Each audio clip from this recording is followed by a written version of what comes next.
What's up, friends? All right, this is another one in Fun with Azure. This is ADF part 11. And let's have a look what we're going to do here.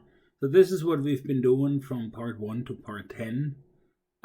So given that this is all full, I started a new slide here.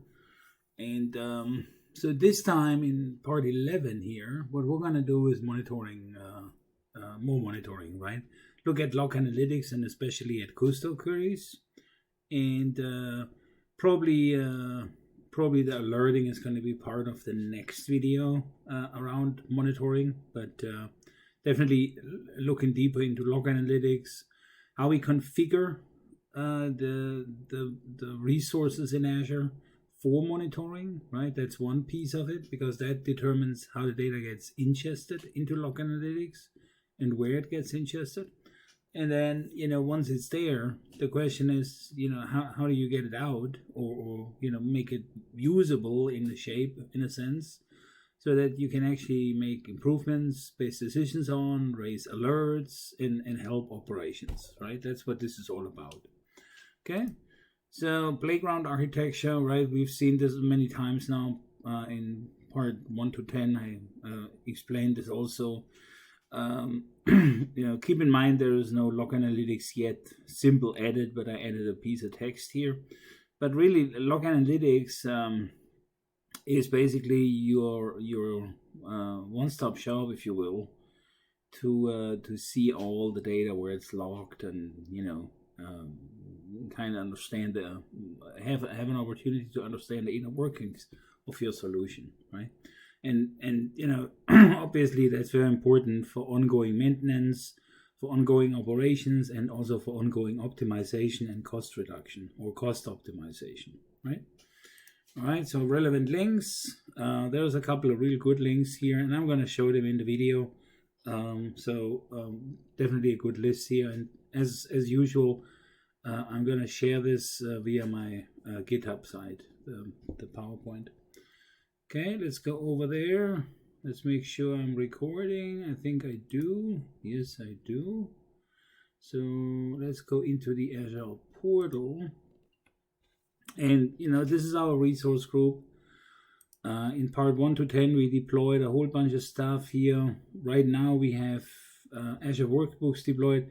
And I already obviously built something here that I didn't show yet. So the Azure Workbooks is something new that I'm playing around with. We have here the data factory, right? We have disks, we have the key vaults that I configured differently to play around with and stuff.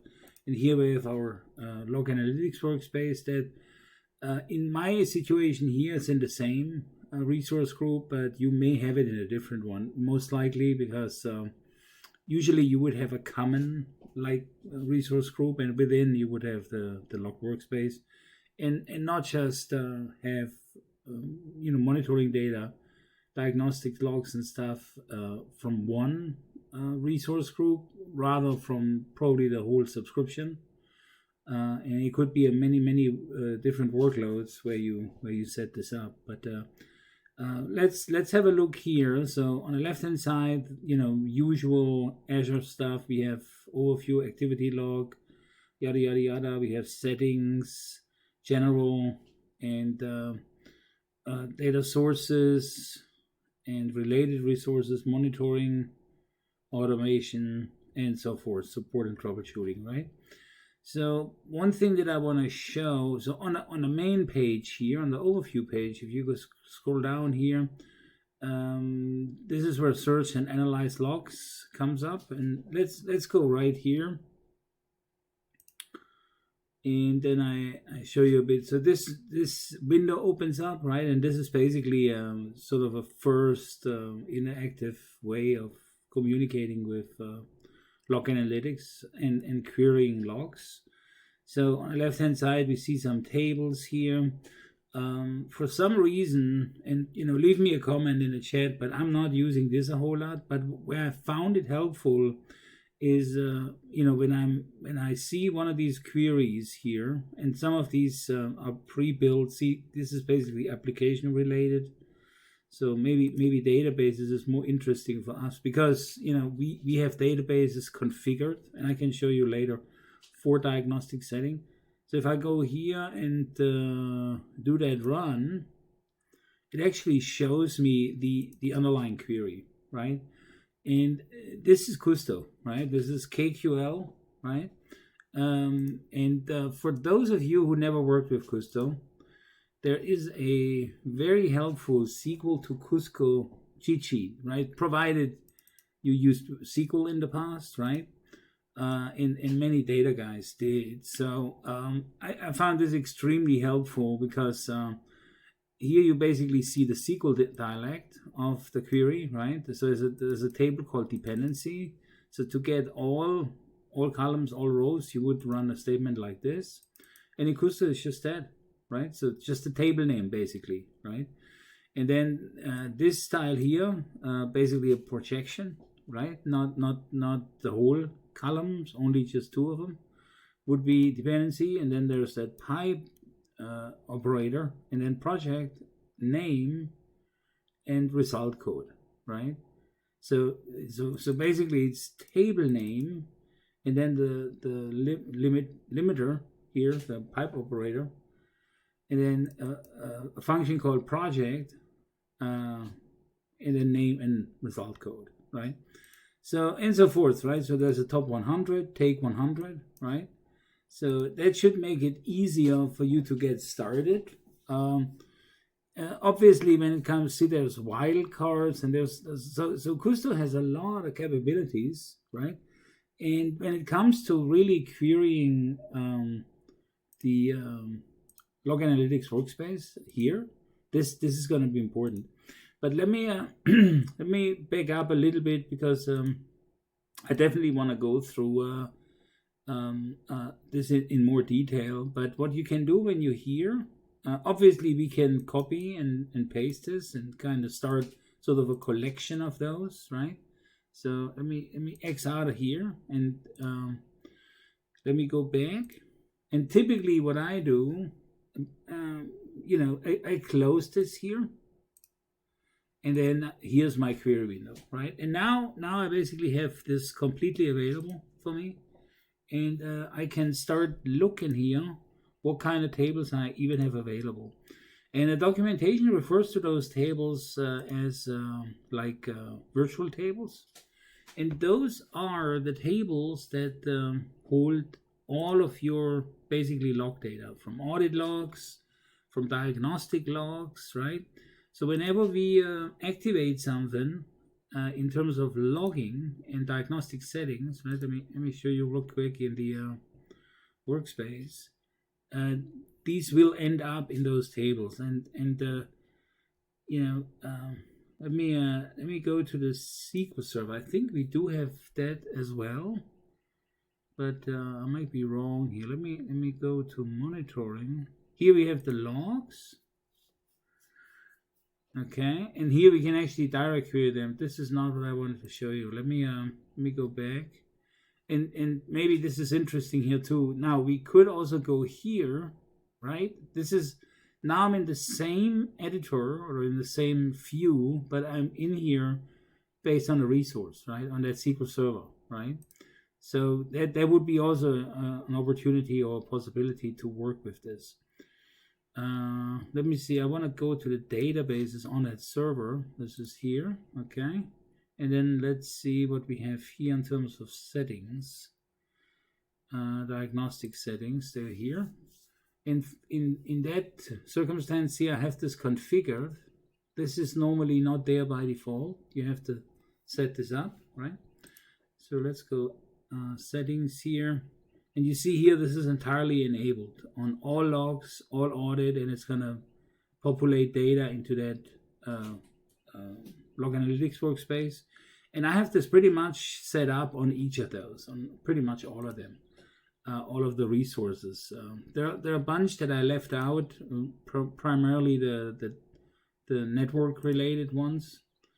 And before we go more into KQL or get it started this time, let me go one more time over here to Azure Monitor, because that's another piece of that puzzle. So let me go back out here. Just want you to see how I get there. So this is the resource group view, right? So I go up here, type in Azure Monitor, or just Monitor. Should suffice. It does. And then this is basically Azure Monitor, right? There is also a view here that allows you to see, based on a subscription and all this information, what is actually enabled for auditing in a resource group on a global scale, on a global kind of look. You're not looking at each service, right? At each subscription or resource group, you're looking all the way through. And see, this is basically my relevant workspace. You can see I did not enable queue, table, and file for the storage account, but the reason for that is I don't use those, so I didn't see a need for that. Now we could enable them and verify what I just said, right? Are they really not used? And then here we have some other network interface, for instance. I actually do monitor that from a diagnostic settings perspective. I have the key vault. I have actually all 3 key vaults. I have the Azure SQL database. I already showed you that. I have the storage account on the blob level, right? And the data factory, right? So this is, I collect quite a bit, and I collect the self-hosted runtime VMs and the SQL VM, right? So there's quite a bit of information already collected. But let me go out of here, and I need to get going with at least a couple of samples for Kusto queries. So let me head back. Let me go into that window, and maybe this is a good chance to continue that discussion next time. But I want to point out a couple of main tables here, right? So when we go to the left here, what I see on my screen, obviously we have Azure Monitor for VMs, right? So there's a bunch of tables, right? Compute, connection, process, bound port, inside metrics, yada, yada, yada. And then we have log management. There's a whole slew of stuff. And we have custom logs, right? Now, I'm not working with custom logs as of now, but there's still some entries here, right? But what's definitely interesting here is Azure Activity, right? And let's just type it in like the way I did, and then hit the run button. And, because this can be, in my case here, it's not a very large table, right? But it can be, depending on how much you push into that, or, route into this. But this is kind of the information we get back here, right? And what we see here is a whole bunch of stuff here. So caller IP address, time generated, category value, correlation ID, right? So there's quite a bit. And as I scroll to the right, I see more and more details. And then the question often is, how do I really navigate this, right? How do I make it senseful, useful? I see here something around success and start. And it's obvious that some columns apply only to some lines, so some rows, and others do not, like the OK and the activity status value. There's a hierarchy, subscription ID type, so there's a whole slew of stuff here. Then there's Azure Diagnostics. Right, so those are basically the tables that, in most cases, hold the data that are pushed into a log analytics workspace. Remember, when we configure the resource, we make a decision on where we route this to. Right? Let me. I think that's an important part, so we should have a look at this real quick, and. Definitely need another video just to go more into the KQL query part. But I also want to make sure that we're clear on how we get the data over there, right? And where they end up, because that often is a bit confusing in my perspective. So this is the data factory, and I didn't mean to open it. Let me go to the diagnostic settings of the data factory and go here. And what I want to show, and hopefully we can see this here. See here, there's a diagnostic table. Select which table resource data is stored in, right? So we have the way of going Azure Diagnostics. And what this does basically is it puts it into a existing table called Azure Diagnostics, and that's exactly this one, right? And doesn't generate a new table for each data factory or for all data factories. So what this means is if you configure it this way, and that's what we did here, all of your resources are going to be in that one activity or diagnostics table, right? If you configure this the other way around, and it is an important decision, then you go that resource specific, right?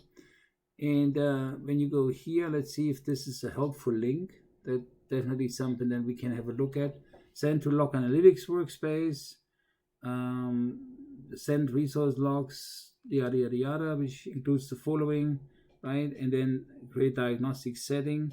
So Azure Diagnostic resource specific data is written to individual tables for each category. So look through this, just be clear on what route you want to go. I typically go that route, but with the Azure Diagnostics, but it might be more sensible to go resource specific resource. There are some pros and cons for sure. So here's the information to have a closer look. So now we basically discussed how we get the data in, and how the logistics for this is working. And obviously this needs to be part of your ARM templates or Bicep or Terraform to then eventually be pushed out into your resource. I'm not sure on that part here, but one other thing that I want to show before we call this video, there is let me go over a bunch of resources first, right? And then next time I think we need to dive deeper how I'm going to query those tables and how I'm going to get value out of this, because there's quite a bit to it. But the links that I showed in the PowerPoint, really good material. So the SQL to Kusto cheat sheet, that's definitely one very good resource.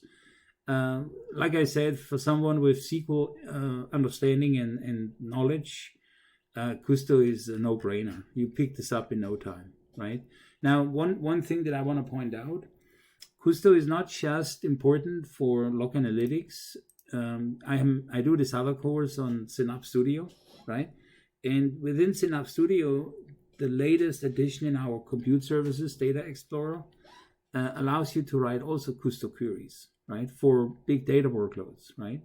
So, for data engineers, this is a very interesting tool for sure. There's some other links that I added, and this actually does go more into details.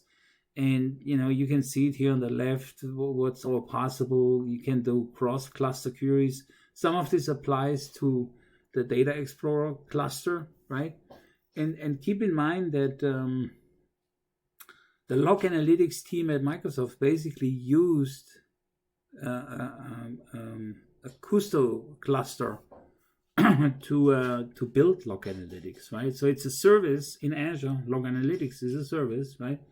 But under the hood, it already uses a service, Data Explorer, right? That's built for that type of huge data volume that then is basically provided as a service on top of for the specific purpose of monitoring and collecting this data. Kusto-Query tutorial here. Check out the link and then you'll see it here. I mean, we could literally copy this. I'm not going to do it this time, but these queries, right? Next time we're going to play a bit more. It's definitely a central part of a monitoring strategy that your Kusto queries. So definitely worth spending time on this. There's one other resource that I do not want to forget. I think that's really an important one. www.cloudsmart.com. I think this is an MVP out there. That was brought to my attention. Huge amount of good information. This individual here, and unfortunately I cannot see his name, but automation, yeah. There's a whole lot of stuff out there. So KQL resources, What I found, I mean, here, first of all, the reference to the Microsoft site, official training material. There's also some training material out there with really advanced Kusto queries. We'll do that later. But this is one really good site, and I think for operational folks out there, if you work in that space, you need to have a look at this. This is very important.